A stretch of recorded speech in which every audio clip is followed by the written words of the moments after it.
तो स्वागत है आप सभी का हमारे चैनल की एक बिल्कुल ही नई वीडियो के अंदर। आज हम जिस मूवी के बारे में बात करने जा रहे हैं उस मूवी का नाम है वेनम द लास्ट डांस। और ये Venom the last dance movie Sony के स्पाइडरमैन यूनिवर्स की वेनम की तीसरी मूवी है जो कि दुनिया भर में आज ही रिलीज हुई है। और हाँ, वेनम 3 मूवी को लेकर सबसे खास बात यह है कि इस मूवी के अंदर हमें न सिर्फ कई सारे सिम्बियोट्स दिखे हैं बल्कि उन सारे सिम्बियोट्स के साथ साथ उनका गॉड यानी कि नल भी दिखाए। सो इसीलिए चलिए हम भी जल्दी से इस वीडियो को स्टार्ट करते हैं और वीडियो के अंदर venom the last dance movie की पूरी स्टोरी को एक्सप्लेन करते हैं ताकि जो भी लोग अब तक इस मूवी को नहीं देख पाए हैं वो सब लोग भी घर बैठे इस मूवी की स्टोरी को एंजॉय कर सके। तो वीडियो काफी इंटरेस्टिंग है, इसीलिए आप सब वीडियो को पूरा एंड तक जरूर देखना और वीडियो पसंद आए तो वीडियो को लाइक जरूर करना। और वीडियो को लाइक करने के साथ साथ आप सभी कमेंट्स के अंदर वेनम, नल या फिर वेनम 3 जैसे वर्ड्स जरूर लिखना। और ये सब इसीलिए ताकि हमें भी ये पता चल सके कि आप सबको वीडियो पसंद आई है। तो फिर आइए अब हम बिना किसी देरी के आज की इस कमाल की वीडियो को स्टार्ट करते हैं।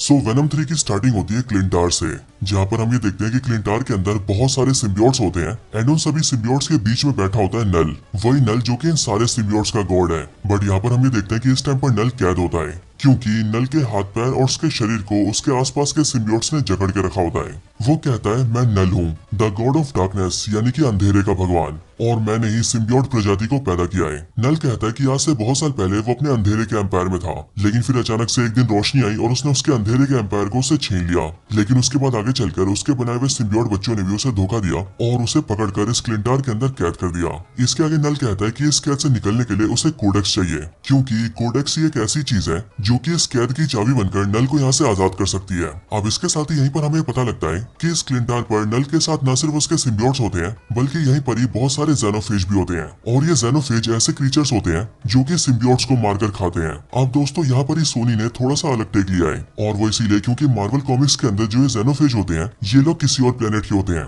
लेकिन वेनम 3 मूवी के अंदर हमें ये दिखाया जाता है कि इन सारे ज़ेनोफेज को भी नल ने क्रिएट किया है और नल ने इन सबको क्रिएट किया है सिम्बियोट्स को क्रिएट करने से पहले। एंड इसीलिए यहाँ पर हम ये देखते हैं कि इन सारे ज़ेनोफेज का कलर भी ब्लैक कलर का होता है। और इसीलिए दोस्तों यहाँ पर हमें पता लगता है कि आज से सालों पहले जब सिम्बियोट रेस नल के खिलाफ हो गई थी तब उन सब ने मिलकर तो नल को कैद कर दिया था, लेकिन ये ज़ेनोफेज स्पीशीज अभी भी नल की वफादार है। और इसके लिए यहाँ पर हम ये देखते हैं कि नल अपने सारे ज़ेनोफेज को ये ऑर्डर देता है कि वो यूनिवर्स के कोने कोने में फैल जाए और सभी प्लैनेट्स पर जा जाकर कोडेक्स को ढूंढे, और उन सभी ज़ेनोफेज को जैसे ही कोडेक्स मिले वैसे वो उस कोडेक्स को नल के लिए लेकर आए ताकि नल कोडेक्स की मदद से आजाद हो सके। और इसके लिए दोस्तों नल यहाँ पर कहता है कि एक बार जैसे उसे कोडेक्स मिल जाएगा वैसे वो यहाँ से आजाद हो जाएगा और फिर उसके बाद वो पूरे यूनिवर्स को डिस्ट्रॉय करके अपने डार्कनेस के एम्पायर को फिर से बनाएगा। और फिर ये बोलने के बाद ही नल अपने आसपास बहुत सारे पोर्टल्स खोल देता है और उन पोर्टल्स की मदद से सारे ज़ेनोफेज को यूनिवर्स के अलग अलग प्लैनेट्स पर भेज देता है ताकि वो सभी नल के लिए कोडेक्स ढूंढ सके। अब इसके बाद मूवी का इंट्रो आता है और इंट्रो के खत्म होने के बाद ही हम सीधा एडी ब्रॉक को देखते हैं। और एडी ब्रॉक इस टाइम पर उसी बार में बैठा होता है जिस बार में वो स्पाइडरमैन नो वे होम के अंदर था, और हमें पता लगता है कि ये सीन भी स्पाइडरमैन नो वे होम वाला ही सीन है। यहाँ पर हम ये देखते हैं कि एडी ब्रॉक एमसीयू हीरोज के बारे में जानने की कोशिश कर रहा होता है, और इसके साथ ही वो बारटेंडर से ये भी सुनता है कि इस वाले यूनिवर्स के अंदर थैनोस नाम का कोई विलन आया था जिसने कि आधे यूनिवर्स को 5 सालों के लिए गायब कर दिया था। बट हालांकि इन सब के बाद ही हम ये देखते हैं कि एडी ब्रॉक अपने वेनम सिम्बियोट के साथ अपने यूनिवर्स में वापस आने लगता है, क्योंकि एज ऑफ कोर्स इसी टाइम पर डॉक्टर स्ट्रेंज अपना स्पेल कास्ट करते हैं,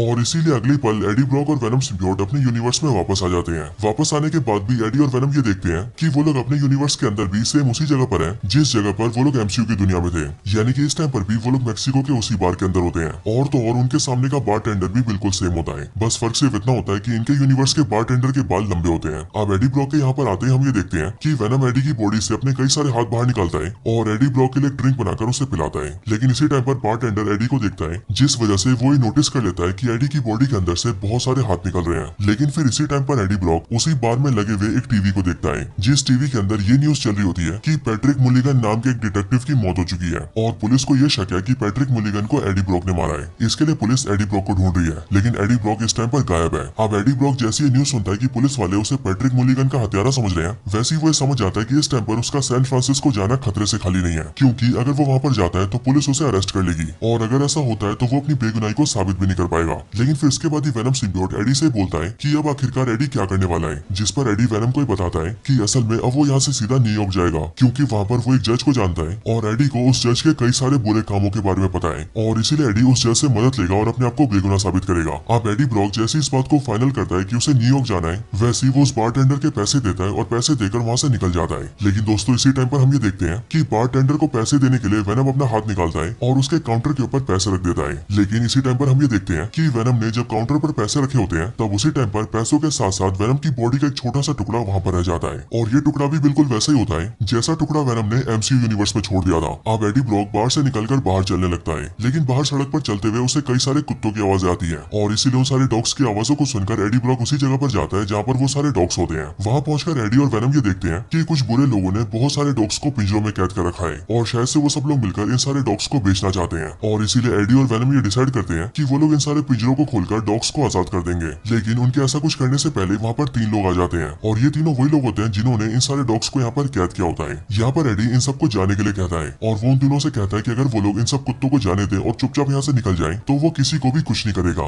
लेकिन हम ये देखते हैं कि वो तीनों एडी की बात नहीं मानते और वो लोग एडी पर हमला कर देते हैं और उस पर गोलियां चलाते हैं, जिसके रिस्पॉन्स में वेनम सिम्बियोट बाहर आता है और एडी ब्रॉक इस मूवी में पहली बार वेनम बनता है और फिर वेनम बनते ही वो सबसे पहले सारे डॉग्स को आजाद करता है एंड देन उन तीनों विलन्स को पकड़कर वेनम उनके सर को खा जाता है। अब इन सब के बाद एडी फिर से अपने ह्यूमन फॉर्म में आ जाता है और उन सभी डॉग्स को आजाद करवा के वो वहाँ से निकल जाता है और अपने रास्ते में आगे की तरफ बढ़ने लगता है। लेकिन इसी टाइम पर हम ये नोटिस करते हैं कि एडी के पीछे वाली बिल्डिंग पर एक जेनोफेज आ जाता है, यानी कि वही जेनोफेज जिसे नल ने भेजा है। बट एडी ब्रॉक उस जेनोफेज को देखता नहीं है एंड वो अपने रास्ते पर चलता रहता है। अब इसी की दूसरी तरफ हम ये देखते हैं कि यहाँ से बहुत दूर एक आदमी बैठा है जो कि इस टाइम पर एडी ब्रॉक पर नजर रख रहा है और एडी ब्रॉक इस टाइम पर जिस रोड पर चल रहा है उस रोड के सीसीटीवी कैमरास एडी ब्रॉक की फुटेज कवर कर रहे हैं और इन्हीं सारे फुटेज के जरिए वो अनजान आदमी एडी ब्रॉक को देख रहा है। अब यहाँ पर हमें इस आदमी का फेस नहीं दिखाया जाता है, लेकिन ये आदमी यहाँ पर कहता है कि एडी ब्रॉक अब बाहर आ चुका है और इसीलिए अब इसे पकड़ने का वक्त आ गया है। और फिर इसके लिए ये अनजान आदमी जनरल रेक्स को फोन करता है एंड उससे कहता है कि वो एडी को पकड़ ले और यहाँ पर इसकी बातों से हमें पता लग जाता है कि ये बंदा चाहे जो भी है लेकिन ये एडी ब्रॉक और वेनम दोनों के बारे में जानता है। अब इसके बाद ही हम सीधा जनरल रेक्स को देखते हैं जो कि इन्फॉर्मेशन मिलते ही अपनी टीम के साथ सीधा उसी बार के अंदर जाता है जहाँ पर एडी और वेनम थे। यहाँ पर पहुंचकर वो उस बारटेंडर से इन्फॉर्मेशन लेता है जिस पर वो बारटेंडर जनरल रेक्स को बताता है कि अभी जो आदमी आया था उसके बहुत सारे हाथ थे और वो अपने हाथों को बहुत ही लंबा करके कुछ भी पकड़ रहा था। अब ये बात सुनकर ही जनरल रेक्स अपनी टीम से कहता है कि वो लोग उस बारटेंडर को बेहोश करके अपने साथ ले चले, जिसके लिए टीम ऐसा ही करती है और वो उसे बेहोश करके अपनी गाड़ी में डाल देती है। लेकिन हाँ, इसके साथ ही जनरल रेक्स वेनम सिम्बियोट की बॉडी के उस छोटे से पार्ट को भी उठा लेता है जो कि वेनम की बॉडी से निकलकर काउंटर पर रह गया था। अब इसके बाद सीन शिफ्ट होता है और हम सीधा एक लेडी से मिलते हैं। अब इस लेडी का नाम होता है डॉक्टर पेन एंड हमें पता लगता है कि ये डॉक्टर पेन बेसिकली एरिया 51 के अंदर रिसर्च का काम करती है। अब दोस्तों जो भी लोग नहीं जानते उन सबको मैं बता दूं कि बेसिकली एरिया 51 नाम की जगह यूएसए में सच में एग्जिस्ट करती है और इस जगह को लेकर ऐसा कहा जाता है कि यहाँ पर एलियंस और एलियंस से जुड़ी हुई चीजों पर रिसर्च की जाती है एंड हमें इस मूवी के अंदर भी ऐसा ही दिखाया जाता है। हम डॉक्टर पेन को देखते हैं जो कि एरिया 51 में अपना काम करने जाती है और वहाँ पर आकर हमें पता लगता है कि बेसिकली अर्थ पर जितने भी सिम्बियोट्स मौजूद थे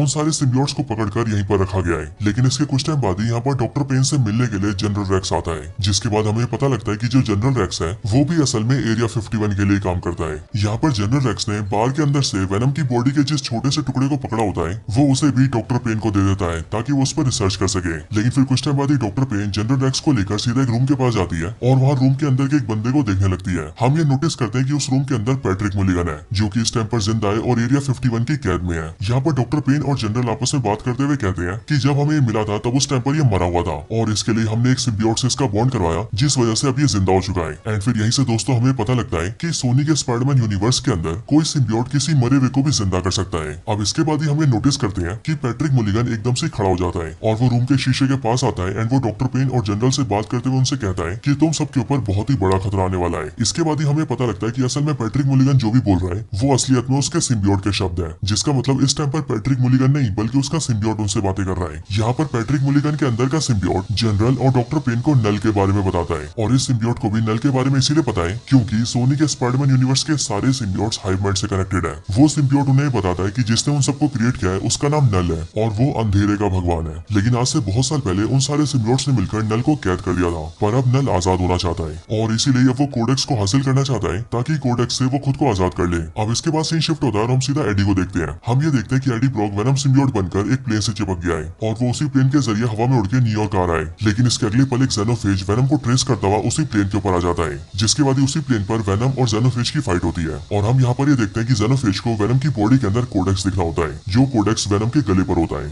लेकिन यहाँ पर वेनम किसी तरह से जेनोफेज को चकमा दे देता है और वो प्लेन से कूदकर एक पैराशूट खोलता है और एडी को बचा लेता है। नीचे नीचे आकर एडी ब्रॉक वेनम से पूछता है कि आखिर वो क्रीचर कौन था और आखिरकार वो उन पर हमला क्यों कर रहा था। इसका जवाब देते हुए वेनम एडी को बताता है कि असल में वो एक जेनोफेज था और वो यहाँ पर उनसे उनका कोडेक्स लेने आया था। अब वेनम की बातें सुनकर एडी को कुछ भी समझ नहीं आता है, इसीलिए एडी उससे कहता है कि आखिरकार ये सब क्या चल रहा है, जो सुनकर वेनम एडी को सब कुछ शुरुआत से बताता है। वेनम एडी को बताता है कि असल में उन सभी सिम्बियोट्स को एक गॉड ने क्रिएट किया है, जिस गॉड का नाम है नल। लेकिन उसी नल ने सभी सिम्बियोट्स को क्रिएट करने के साथ साथ सारे जेनोफेज को भी क्रिएट किया है, यानी कि वही क्रीचर जो कि उन पर हमला करने आया था। लेकिन आज से बहुत साल पहले सारे सिम्बियोट्स ने मिलकर नल को क्लिंटार के अंदर कैद कर दिया था, पर अब नल आजाद होना चाहता है और आजाद होने के लिए उसे कोडेक्स चाहिए। अब इसके बाद कोडेक्स के बारे में बताते हुए वेनम सिम्बियोट एडी से कहता है कि एक सिम्बियोट के अंदर अपने होस्ट को फिर से जिंदा करने की पावर्स होती है और इसीलिए मान लो अगर किसी सिम्बियोट का होस्ट मर गया तो वो सिम्बियोट अपने होस्ट को फिर से जिंदा कर सकता है। लेकिन जैसे कोई सिम्बियोट अपने होस्ट को फिर से जिंदा करता है वैसे उसके और उसके होस्ट की बॉडी के अंदर एक एनर्जी डेवलप हो जाती है और वही एनर्जी असल में कोडेक्स है और यही कोडेक्स नल को चाहिए जिससे कि वो खुद को क्लिंटार नाम की जेल से आजाद कर सके।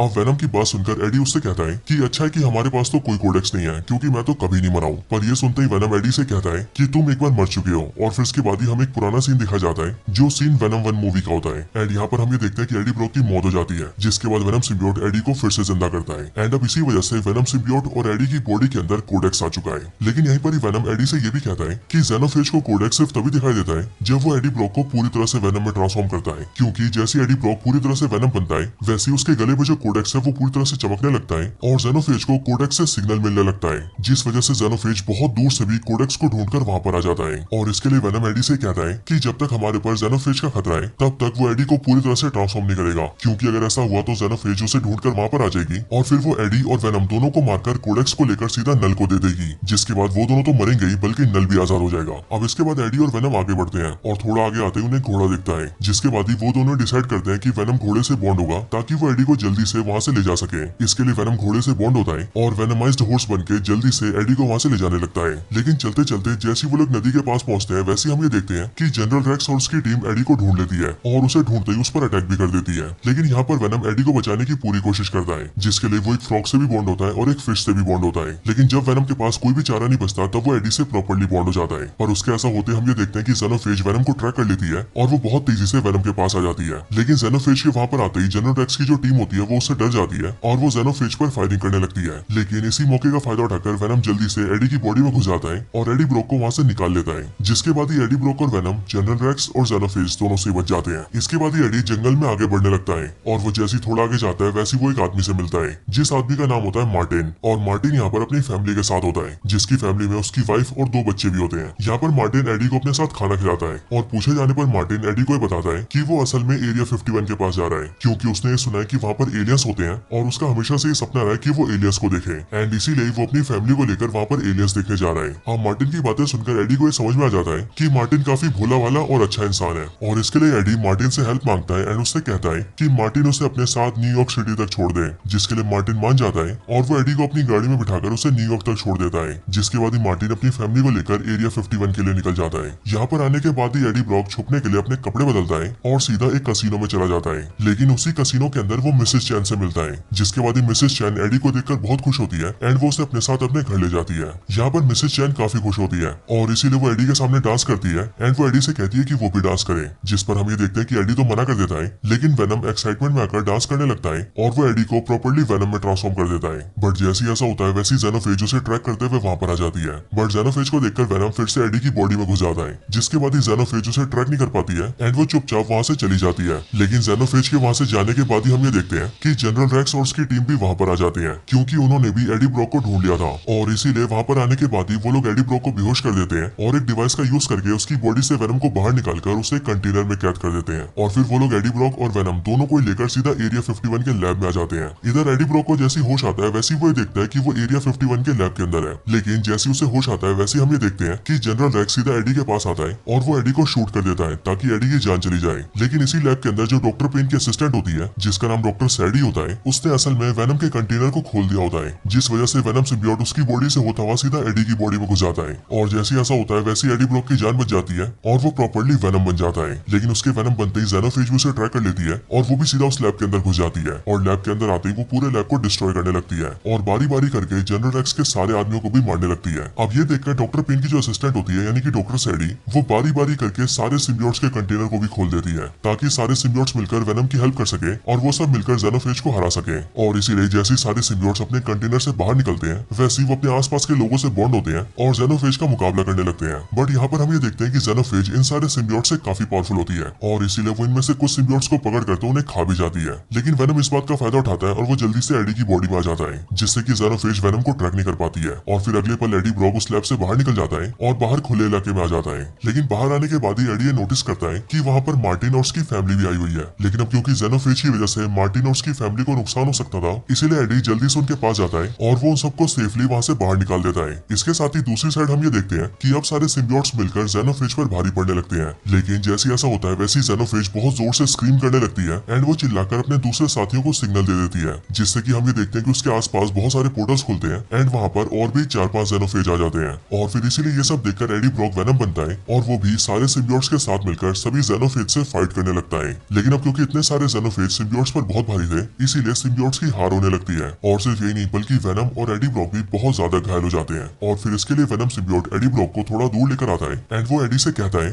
कि अब उसके पास इन सारे जेनोफेज को हराने का सिर्फ एक ही तरीका है और इसके लिए उसे और एडी को साथ मिलकर जेनोफेजिस का सामना करना होगा। जिसके बाद ही हम ये देखते हैं कि एडी ब्रॉक एक बार फिर से वेनम बनता है और सभी जेनोफेज के पास आने लगता है, जो देखकर सारे जेनोफेज भी वेनम को घेर लेते हैं। लेकिन फिर इसके बाद ही वेनम अपने कई सारे टेंटिकल्स निकालता है और उन सारे जेनोफेज को भी खुद से बॉन्ड करने लगता है, यानी कि वो उन सबको भी खुद में मिला लेता है। और फिर ऐसा करने के बाद ही वेनम पास की एक ऐसी जगह पर आ जाता है जहाँ पर बहुत ही पावरफुल एसिड रखा होता है और वो ऐसा एसिड होता है जो कि कुछ भी खत्म कर सकता है। और यहाँ पर वेनम का ही प्लान होता है कि अब वो इन सारे जेनोफेज को उसी एसिड से मार दे। और इसीलिए वेनम जैसे उन सबको लेकर एसिड के पास जाता है, वैसे वहाँ पहुंचने के ठीक पहले वो एडी ब्रॉक को अपनी बॉडी से निकालकर दूर कर देता है ताकि वो एडी की जान बचा सके। एंड फिर उसके बाद ही वेनम सारे जेनोफेजेस को लेकर एसिड के नीचे आ जाता है, जिसके बाद ही उस खतरनाक एसिड की वजह से वो सारे जेनोफेज धीरे धीरे करके खत्म हो जाते हैं। लेकिन उस सबके साथ साथ वेनम सिम्बियोट भी मारा जाता है। पर इस तरह से अपने मरने के साथ साथ वेनम सिम्बियोट सारे जेनोफेजेस को भी खत्म कर देता है और वेनम के साथ साथ एडी ब्रॉक भी बहुत सारी इंजरीज की वजह से बेहोश हो जाता है। लेकिन फिर इसके साथ ही हम ये भी देखते हैं कि जो डॉक्टर पेन होती है वो एक कंटेनर से एक सिम्बियोट को निकालती है एंड वो सिम्बियोट और कोई नहीं बल्कि स्कॉन सिम्बियोट होती है। एंड इसीलिए डॉक्टर पेन स्कॉन सिम्बियोट से बॉन्ड होकर स्कॉन बनती है और अपने असिस्टेंट को लेकर वहाँ से निकल जाती है। इसके बाद जब एडी ब्रॉक की आंखें खुलती है तब वो ये देखता है कि वो इस टाइम पर एक हॉस्पिटल के अंदर है। यहाँ पर एडी ब्रॉक से मिलने के लिए यूएस मिलिट्री का एक सीनियर ऑफिसर आता है और वो यहाँ पर आकर एडी को थैंक यू बोलते हुए उससे कहता है कि एडी ब्रॉक ने जेनोफेज नाम के उन सारे एलियन क्रीचर से हम लोगों को बचाया है और एडी एंड उसके वेनम सिम्बियोट की वजह से ही एक बहुत बड़ी अनहोनी होने से बच गई है। और इसीलिए वो ऑफिसर एडी को उसके सारे चार्जेस से फ्री कर देता है एंड वो एडी से कहता है कि अब से एडी ब्रॉक अपनी लाइफ को आराम से जी सकता है। अब इसके अगले सीन में हम ये देखते हैं कि एडी ब्रॉक अपनी लाइफ को नॉर्मली जीने लगता है, लेकिन एडी को अपने वेनम सिम्बियोट की बहुत याद आती है। लेकिन फिर इसके साथ ही ये मूवी खत्म हो जाती है। अब दोस्तों मूवी के खत्म होने के बाद इस मूवी के अंदर 2 पोस्ट क्रेडिट सीन्स आते हैं, जिनमें से पहले सीन के अंदर हम नल को देखते हैं। इस सीन में हमें नल का प्रॉपर फेस दिखाया जाता है और यहाँ पर नल कहता है कि अब मैं पूरे यूनिवर्स को डिस्ट्रॉय करके रख दूंगा। सो इसीलिए इस वाले सीन से हमें पता लगता है कि गॉड ऑफ सिम्बियोट्स नल को मूवीज के अंदर आगे भी यूज किया जाएगा। बाकी इसके साथ ही बात करें दूसरे सीन के बारे में, तो इस दूसरे वाले सीन के अंदर हमें वही बारटेंडर दिखता है जिसे जनरल रेक्स पकड़ के एरिया 51 में लाया था। यहाँ पर हम ये देखते हैं कि बारटेंडर एरिया 51 के बाहर खड़ा होता है और वो ये देख रहा होता है कि आसपास की सारी चीजें डिस्ट्रॉय हो चुकी है और इसीलिए उसे समझ में नहीं आ रहा होता है कि आखिरकार यहाँ पर क्या हुआ है। लेकिन फिर यहीं पर ही हम ये भी देखते हैं कि उस बारटेंडर के थोड़ा दूरी पर ही वेनम सिम्बियोट की बॉडी का वही टुकड़ा होता है जिसे जनरल रेक्स ने बारटेंडर के बार से पकड़ा था। लेकिन ये सीन भी यहीं पर खत्म हो जाता है। सो दोस्तों ये वाला सीन बेसिकली हमें बताता है कि सोनी के स्पाइडरमैन यूनिवर्स के अंदर वेनम अभी भी जिंदा है, क्योंकि वेनम की बॉडी का जो छोटा सा टुकड़ा बच गया है वही आगे चलकर यहाँ का वेनम बनेगा और शायद से हो सकता है कि वो सबसे पहले बारटेंडर के साथ ही बॉन्ड हो। लेकिन अब एक्चुअल में होता क्या है ये सब तो हमें आगे ही पता लगेगा।